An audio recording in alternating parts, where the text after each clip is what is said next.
Hello, Mother. Hello, Shoshana.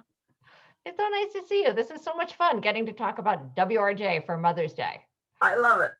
It is. It's cool. It's very full circle, though, because you've always been active in WRJ leadership. And I was for a long time. I think I was president back in like 2003 of my local sisterhood. But then my primary activity was elsewhere in the Jewish world. But I've always connected to, and I've always been a proud part of WRJ. And now here I am on the WRJ North America Executive Committee. Not just the executive committee, I think you're vice president of advocacy. Yep, that is. That's great. I'm proud of you. Thanks, Mom. So tell me, what is your first WRJ memory? Oh, my, my first memory, I was probably at most 8 or 10 years old. And our synagogue in Malden, Massachusetts was being built.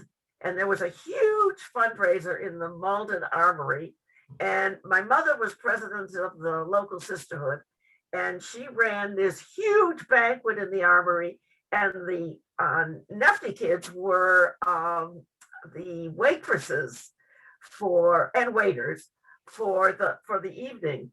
And it was the first time I really knew what my mother did as president of what was then a local sisterhood. So, but wasn't Papa, Papa Yeah. was president of the synagogue then, right? Papa was president, yes. So My they were father was, basically in charge. yeah, they were running the synagogue and building the building.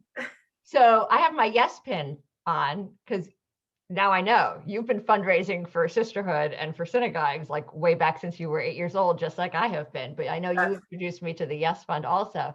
But I also, it's very funny because I also remember serving as part of my first memory of you and sisterhood. I knew as the Rebbitzin, right? So you and Dad, I guess, were kind of running the synagogue, Rebbitzin and Rabbi. But I knew you were always active in the sisterhood and you always were a leader. And you had always, always, always told me about WRJ having helped to found NIFTY in the youth group and how important that was. You made sure I never forgot that. But my first memory of sisterhood is of the two big silver urns. Must have been in Worcester, right? So I was little. At the either end of the table, and the sisterhood ladies would serve the coffee and the tea. And then there were all those little cannolis and things like that in between every Shabbat at the Oneg.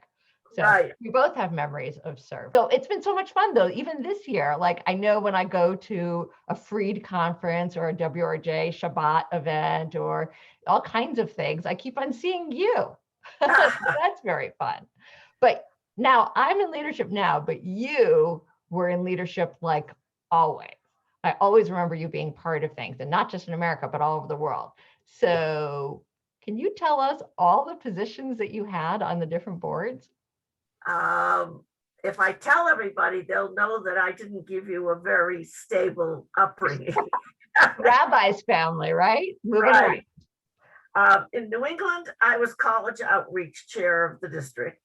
In New York, I maintained college outreach and added vice presidents of programming at Central Synagogue. And that was my first time taking an office in a sisterhood because I felt that it wasn't the role of the Rebbitzin. But in the Southeast, I became chaplain.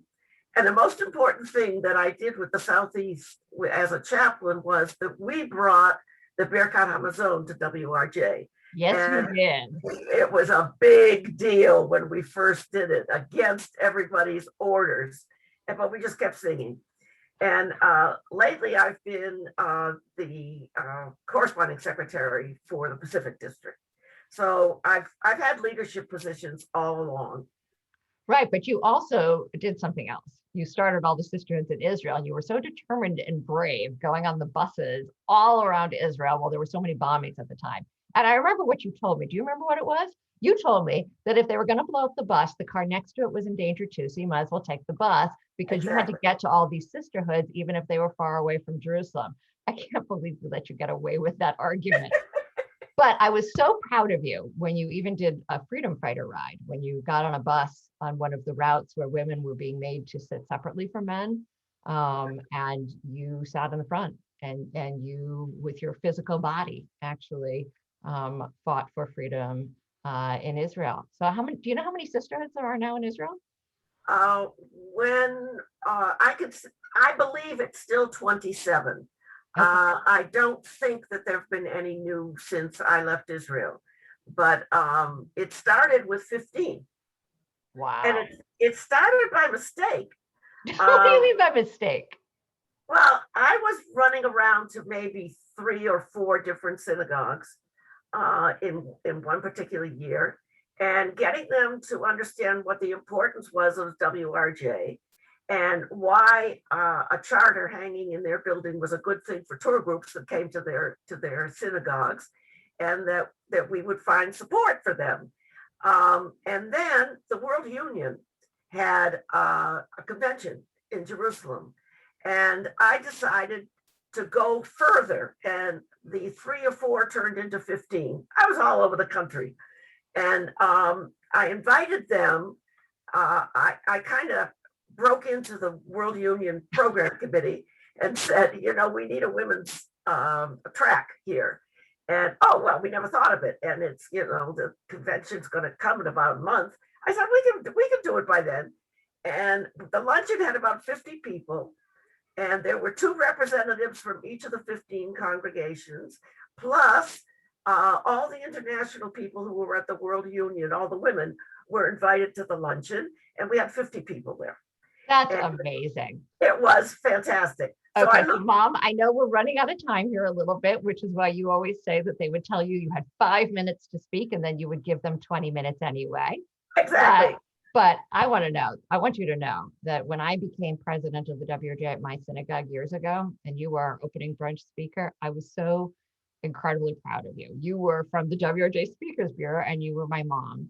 And then this year, last year, I don't even know. It's hard to tell what year it is during Zoom. But when I was first nominated to the WRJ North America board, so I guess that was a couple of years ago already, for my birthday that year, it was right before I joined the board officially, you sent me your sisterhood pin. So now, instead of having a new WRJ board North America pin, I actually wear yours. And that's, it means everything to me. And so I was really excited that I was able to return the favor.